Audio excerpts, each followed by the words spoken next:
So let's be honest, we all know who Batman is. I mean, I bet your newborn kid already knows who Batman is. Also, I know people are getting sick of the character, but all I can say is that fuck off.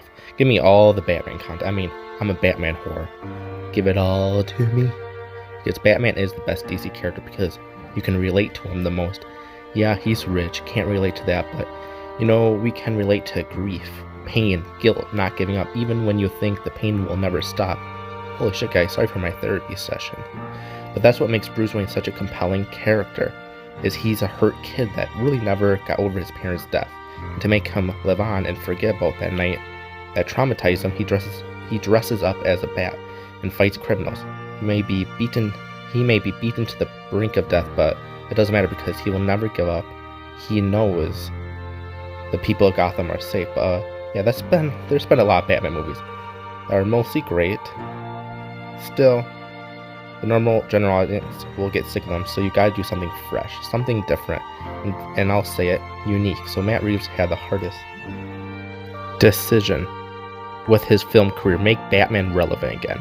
Make him different. That's hard, and goddamn, somehow he did it. That's right, he made Batman a scary motherfucker. And thank you, Matt. So, the surprising thing is we've had 10 Batman movies so far, and 9 of them never had Batman be what he's known for other than scaring criminals, being the world's greatest detective. Batman is a cold-hearted detective, and for 9 Batman movies we've gotten over 50 years, they've never had the Dark Knight be a detective. So finally, after 50 years of Batman movies, Matt Reeves said, hold my beer, I'm gonna make the best Batman movie. And yeah, he pulled it off because this is the best Batman we've had on the big screen. He's a mix of Scott Snyder's Batman and Tom King's Batman. It's perfect. I'll say the Batman is a masterpiece. I will always say it's not a superhero movie. It's a crime psychological movie. I will always say Christopher Nolan made Batman popular again. But yes, Batman Begins is a Batman movie. Then The Dark Knight Rises is literally not Batman. He made his own James Bond movies, not Batman. I mean, seriously, the Bat logo on his suit gets smaller and smaller for each movie. But finally, after The Dark Knight Rises and Batman vs. Superman, we finally get Matt Reeves' version. That is just like the comics. It's like, thank you. Like, really, it took this long, but man, it was worth the wait. Robert Pattinson Batman is the scariest out of all of them. I mean, you got Adam West, who is Batman on acid. He's the goofiest. Then there's Michael Keaton's Batman, who is a psychopath killer. Val Kilmer, who is the most boring Batman. Then there's George Clooney, who is a comedian Batman. Then there's Christian Bale, who is just James Bond. Finally, there's Robert Pattinson's Batman, who is hurt, angry, and he lets that out on the criminals. And that's what makes him the scariest Batman we've ever seen. The movie begins with a POV of someone watching through binoculars, watching a kid playing with his father, and the boy fake stabs the father. Then the mother takes him trick-or-treating. So the father's alone. He turns on the TV, and the screen is the mayor's debate from the other night. And as he stands in his living room, he walks away to get another drink. That's when you see him, the Riddler, hiding in the shadows, watching the father. And as soon as the father returns, that's when he strikes, hitting the father over and over with a metal tool. Then he puts tape over the father's face around his head. The Riddler just killed the mayor of Gotham. We see Gotham on Halloween, with it raining down on people walking on the streets of Gotham, dressed up with a strange man wearing a hoodie, walking past these people, while the bat signal gets lit up. There's a man with a green raindrop mask, robbing a gas station, reckless adults spray painting the bank. Then there's a gang preying on their next victim. They look up at the night sky and see their worst fear come true. The one who puts fear in them. Just from that bat signal, they freak out because they don't know who he's coming for. The gang starts to harass and beat their victim at this train station. As the rain drops down on the ground, they hear the loud thud moving closer and closer until a man wearing a bat costume walks towards them with no expression, just stares at them, with the gang leader ask, who the hell is this weirdo? Then he gets a beating from the man dressed like a bat. And even as the gang gets some hits in, the Batman doesn't give up, and he fights back, beating them up. But the victim isn't happy that Batman saved him. He's scared of him. That's when Batman looks up at the sky and sees the signal. James Gordon escorts Batman to the crime scene.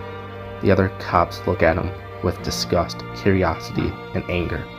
That doesn't faze Batman. He's focused on the crime scene, and he looks at the dead mayor now sitting in a chair with duct tape around his face, saying, "No more lies." Batman examines the dead guy, notices the mayor's thumb is cut off, still fresh. Batman tells Gordon the mayor was alive when it was cut off. That's when Gordon shows him a card that says "For the Batman," with a simple riddle: what does a liar do when he's dead? He lies still. Then Batman sees a kid at the crime scene, the same kid who the mayor was playing with, his son. And Batman stares at him because he knows that exact feeling of dread and guilt. Then Gordon tells him it's best if he leaves. As the commissioner tells the public about how the mayor will get justice while the drifter, Bruce Wayne, drives down the empty morning Gotham streets on his motorcycle, he gets to his Batcave and without any break or rest, starts reviewing the footage from the night before with his tech eye contacts. So fucking cool, by the way. He reviews the crime scene again. That's when Alfred walks into the Batcave, and Bruce tells Alfred that about the crime scene, and Alfred tells him he needs to be a Wayne for once and talk to the financiers in Wayne Tower. When Bruce leaves, Alfred stares at the end of the footage with Batman looking at the sun, and Alfred looks at the screen with sadness. Then Bruce goes to the dining room, with him wearing sunglasses because he's like a nocturnal animal, only goes out at night. Alfred is at the table, looking at the crime evidence and the message Riddler sent Batman, and Alfred and Bruce figure it out, and it spells out drive. So Batman and Jim go to the mayor's garage, and Batman finds scissors that cut off the thumb, stabbed on a tire, and Batman opens the car door, looks inside and finds a thumb drive, but with the mayor's thumb. They plug it into a laptop and pictures pop up of the mayor at the Iceberg Lounge, and the mayor with a girl with a black eye. And Jim tells Batman that in the background of one of the pictures that's Oswald Cobblepot, aka Penguin. So Batman goes to the Iceberg Lounge. Does he knock? Wait like a normal person?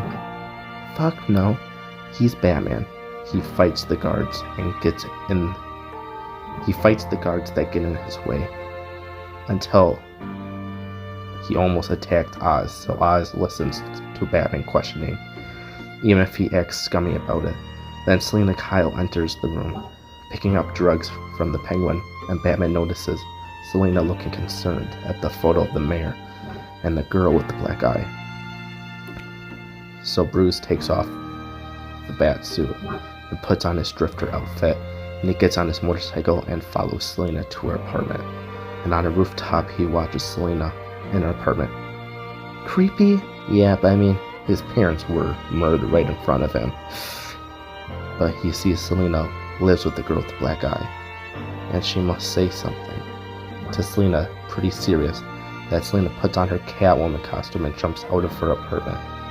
And she goes to the mayor's house, and she breaks in and goes to a safe and tries to unlock it, until Batman arrives and questions her and tells her why she killed the mayor, because of the friend's black eye.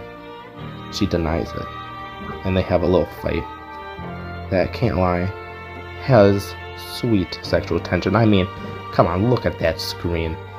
But that ends when a cop arrives at the mayor's house. Batman puts his hands over her mouth so the cop doesn't hear her.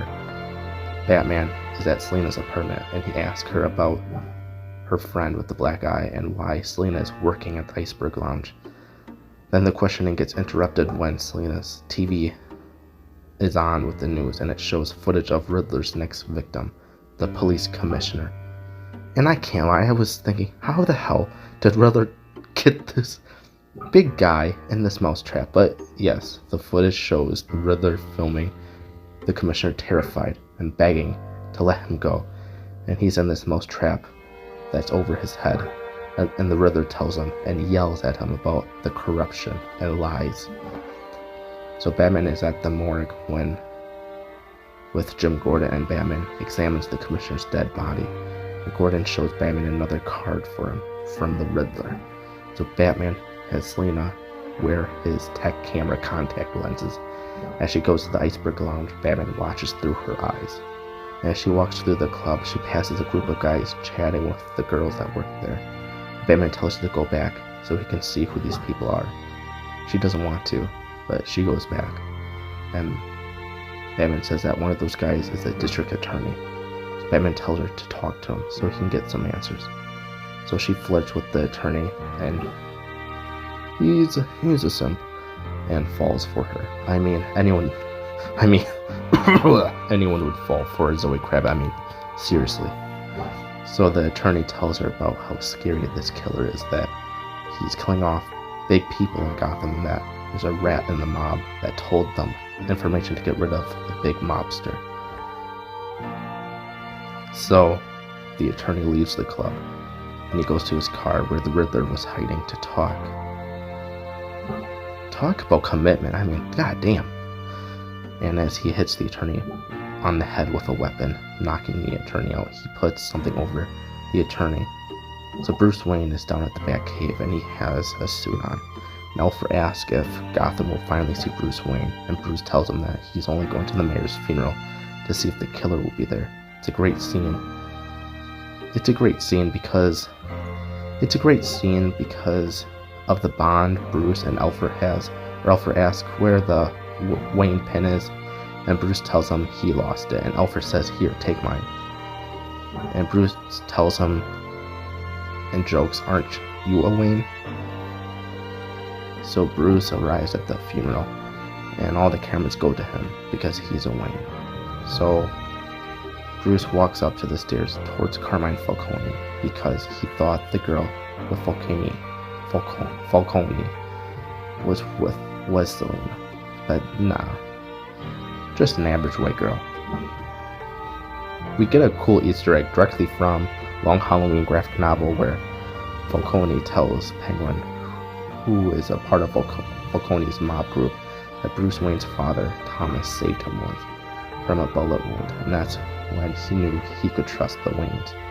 But Bruce tells him his father signed an oath, so he had to say Falcone, and Carmine just laughs. While Bruce walks into the building where the funeral is at, there's a bunch of Gotham civilians at the gate complaining and glad the mayor's dead, and Bruce notices this. And while the new mayor talks to Bruce Wayne, Bruce doesn't say a thing. He just examines the room until Bruce Wayne looks up and sees the silhouette of the Riddler watching from the balcony. That's when a speeding car crashes into the building, and Gordon and the cops surround the car, and the attorney gets out of the car scared and horrified as he has a bomb collar on him. After the cops evacuate the funeral and the building, there's the attorney standing there alone, scared, while the bomb diffuser robot rolls towards him. That's when the Batman arrives, and the attorney begs him to save him. Then there's a call from the Riddler, and Batman tells the attorney to answer it. It's the Riddler doing a live stream, and tells the attorney he's got a chance to live if he can answer these 3 riddles. And Batman answers the first 2 riddles. Then the Riddler tells him who is the rat, and the attorney can't do it. Batman yells at him to answer, but he doesn't. He would rather die than tell him who the rat is. That's exactly what happens. The bomb collar goes off. Then there's a bunch of cops with Gordon and the chief at the interrogation room, waiting for the Batman to open his eyes. And a nosy cop has had enough, and he's got to know who the Dark Knight is. And Batman is like, "Fuck off, mate!" And he wakes up and is about to knock out this nosy cop before the other cops grab onto him and stops him. And Gordon tells the chief to let him calm the bat down. The chief annoyingly agrees, and he and the other cops go to the other room. And Jim Gordon and the Batman talk, and Batman tells Gordon a dirty cop from the Iceberg Lounge is here, and points him out. So for Batman to escape the police station, Jim Gordon tells him to punch him and just run. That's what they do. Batman runs away from all the cops running after him. He uses his grapple hook up to the roof And by the way, people complaining that this Batman is too real and didn't use a grapple hook. 1. Did you not watch the movie? He uses a grapple hook multiple times. 2. Did you not watch Bale's Batman where he never grapple hooked? So Batman gets to the GCPD rooftop and has to jump off the building to escape. But we learned with this Batman, since he's new at being the Dark Knight, he's afraid of heights. But he has a gadget for everything. He deploys a parachute suit and jumps off. So Batman's night doesn't stop there, it's just beginning. So Batman and Gordon follow the dirty cop to this location where the Penguin and other people are. And the Batman is on the rooftop watching, stalking them. And they discover the reason the rat had Maroni arrested was so the cops would look the other way, as they sell these fictional drugs called drops. That's when Batman sees Catwoman snooping around. So he goes up to her, asks her why is she here. And she's looking for the girl with the black eye, her friend. She's gone missing, and Catwoman unzips a large duffel bag in the back of one of the mobster's car, and it's revealed her friend is dead. And then all hell breaks loose. Penguin knows the Batman is here, so he starts shooting the back of the car and hits Batman. He passes out. Then as Penguin gets to the back of the car, there's no one there until you hear a loud beast roar. The Batmobile inches closer and closer to the Penguin to scare him. And the Penguin freaks out and gets into a car and leaves everybody. Batman drives after him, and we get this really cool and dangerous car chase scene. And it leads to Batman with the Batmobile hitting Penguin's car, crashing it like a horror film. The Penguin, who's upside down, looks over and sees the Batman slowly walking towards him, knowing the Penguin can't escape from him. So next, Batman and Gordon asks Penguin questions about who the rat is, and the Penguin doesn't answer them, but corrects them when they ask if he's the El Rata, the rat with wings. And that leads to Batman with a laptop searching Alata, and a website comes up and it starts asking riddles. And Batman types and answers them until he realizes the next clue is the Wayne's old orphanage. So they go to the orphanage where now mostly homeless people stay, shelter at. And they get to this conference room, and playing on the wall is this video of Thomas Wayne, and Riddler's voiceover explaining how corrupt the Waynes actually are, where Bruce Wayne's mother's parents killed themselves. She was sent to Arkham Asylum for a little bit, and how Thomas paid off someone to kill Thomas Elliot, a journalist.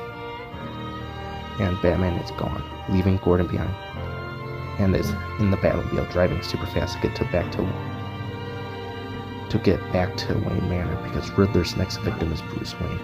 And Alfred goes through the mail and discovers one of the mail is a bomb, throws it, and it explodes. When Batman gets near Wayne Tower, he can see the smoke leaking from the manor. The scene was really heartbreaking and great because the scene shows how much Bruce needs Alfred, and Alfred is his second dad, took care of him when his parents were gone. So knowing something can hurt him, or worse, freaks out Bruce. So Bruce goes to the Iceberg Lounge, and since it's Bruce Wayne, they allow him to the lounge. He goes and sees Carmine Falcone, and asks Falcone to tell him everything. And Carmine Falcone says his father went to him to kill this journalist. That this journalist is bringing stuff out about Wayne's and Arkham's, and told Falcone to take care of this Elliot. So Bruce Wayne then visits Alfred at the hospital, and while Alfred lays there bandaged up, Bruce asks him why didn't he tell him the truth about his parents. And Alfred tells him Falcone is a liar. All his parents wanted for you was love and protection. But it's really up to the audience for who you believe. So Bruce leaves the hospital because the bat signal was on. But as Batman arrives, he sees Jim there wondering what's going on. So they go up to the rooftop and see Catwoman beating up the dirty cop tied to a chair. Batman tells her to knock it off, but Catwoman throws him her phone, and the audio plays of her friend being killed by Falcone by strangulation. All she wants is revenge for her friend and her mother because Selina's father is Falcone. Batman tells her she can't let rage blind her. And she tells him, don't worry, I got 9 lives. Get it? Because, yeah, you get it, right? I hope you get it. So Batman goes after Catwoman. That leads to Selina going to the Iceberg Lounge and asks to see Falcone. And then Bruce Wayne sneaks up to the lounge, goes to this room and takes out his suit. Then Selina speaks of Falcone and gets interrupted as one of his men tells him he's got to watch the news. The news shows the audio of Falcone killing that girl. Right there, Falcone knows it's over for him. That's when Selina points a gun at Falcone, but the lights turn off. And the Batman is on his way to Falcone. And the guards shoot at him, but that doesn't stop him. He takes down the guards. Then Falcone is strangling Selina. Before she gets killed, Batman arrives, pulls him off her, saving her. But she grabs the gun and is about to kill Falcone. Batman stops her, and stops her from something she'll regret. But Batman grabs Falcone, and Carmine is being cocky while Batman escorts him outside where all the cops are waiting for him. But as soon as Batman brings Falcone under this light, Falcone is shot and killed from the Riddler. And clue before, bring the rat to the light. Falcone was the rat. Batman grapples up to this apartment where the gunshot happened, and he's gone. The Riddler got away until a cop tells him. They see someone go to this diner that matches the Riddler. So the cops and Batman arrive at this diner, and they arrest Edward Nashton, the Riddler, but he smiles at seeing Batman. So Batman is at Edward's apartment with the rest of the cops looking for things to link him to the murders. And as Batman examines the apartment, he notices and realizes the Riddler knows who the Batman is. Batman goes to Arkham to talk to Edward, and Edward tells him, we almost did it. If Bruce Wayne died, that would be it. And that's when Batman realizes he has no idea who he is.